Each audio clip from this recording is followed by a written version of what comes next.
అస్సలాముఅలైకుం. Hi అండి. ఈరోజు నేను తోటకూరతో తాలింపు చేసానండి. చాలా టేస్ట్గా ఉంటుంది, ఫాస్ట్గా చేసుకోవచ్చండి.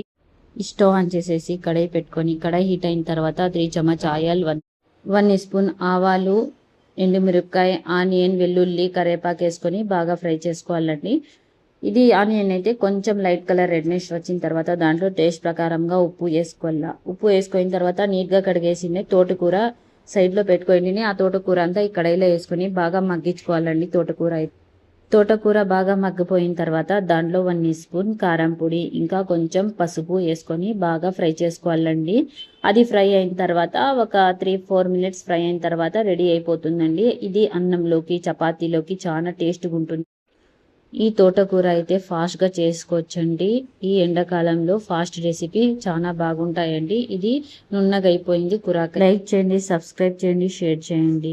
బాయ్ అండి. అస్సలం అయికం. అల్లా హాఫీజ్. Thank you for watching.